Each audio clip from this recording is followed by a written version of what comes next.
Friends, कैसे हैं आप? कोटा इंग्लिश क्लासेस में आपका स्वागत है। आज की क्लास में आपके लिए कंपटीशन लेवल पर मैं दो टॉपिक क्लियर करूंगा। देखिए, ट्रांजिटिव एंड इनट्रांजिटिव वर्ब के बारे में हम आज डिस्कस करने वाले हैं आज की क्लास में। Transitive and intransitive verb.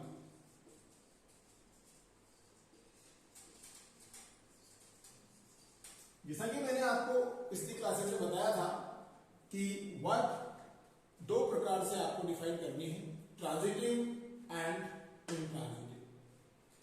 तो आपको आज की क्लास के अंदर मैं ट्रांजिटिव वर्ब बिल्कुल क्लियर कर देना चाहता हूं कि आप कहां पर सेंटेंस में बताएंगे कि ये ट्रांजिटिव वर्ब है। देखिए, ट्रांजिटिव वर्ब का सीधा कनेक्शन होता है ऑब्जेक्ट से, यानी the sentence which have object,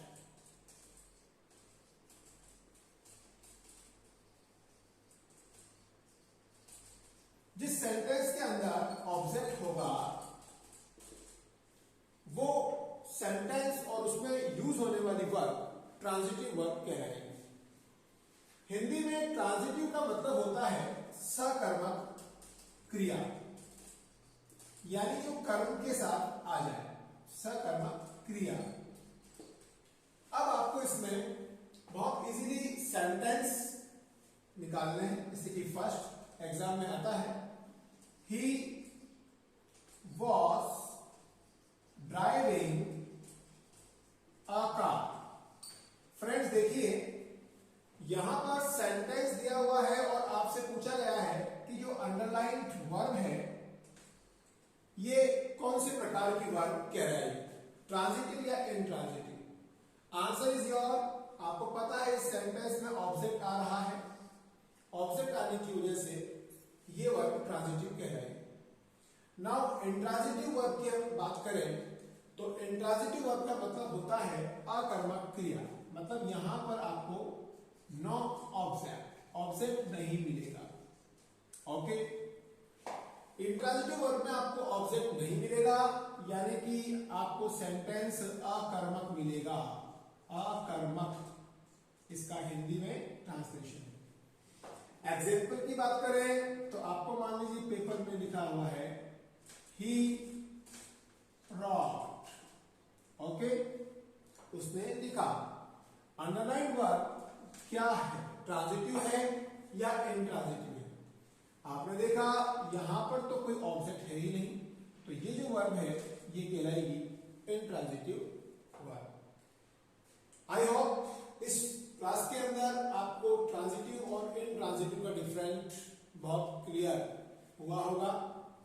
आप इसे कॉपी कर सकते हैं, स्क्रीनशॉट कर सकते हैं।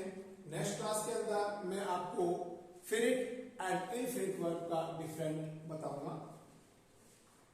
देखिए, हम बात कर रहे हैं अब फिनिट एंड इनफिनिट वर्ब। यहां से वर्ब का सेकंड चैप्टर शुरू हो जाता है। फाइनिट और इनफाइनिट वर्ब क्या होती है, तो यहां पर भी बहुत इजीली आप समझ सकते हैं।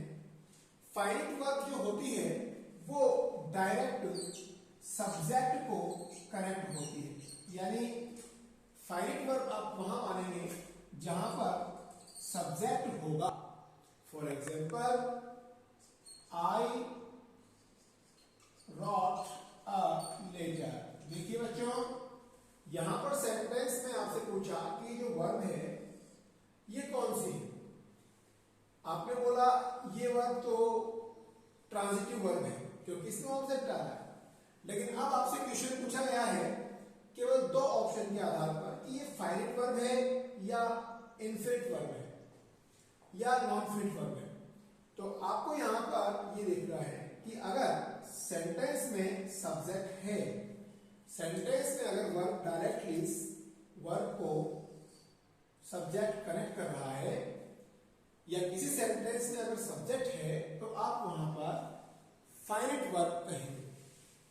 What is about infinite? Infinite के अंदर सीधा सा रूल है कि इसके अंदर किसी प्रकार का कोई सब्जेक्ट नहीं होता, नो सब्जेक्ट, यानी इसको आप नॉन फिनिट भी कह सकते हैं not to say infinite, non finite verb है। यहां पर आपको सब्जेक्ट नहीं मिलेगा। For example imperative sentence, come and take it. ये देखिए यहां पर सेंटेंस में वर्ब है बट यहां पर सब्जेक्ट नहीं है, यानी इंपेरेटिव सेंटेंस जितने भी हैं उन इंपेरेटिव सेंटेंस में आपको नॉन फाइनाइट वर्ब देखने को मिल जाएगी। आई होप आपने टॉपिक को अच्छे से ज्वाइन किया होगा। मिलते रहें, क्लास रेगुलर लेते रहें। Thank you.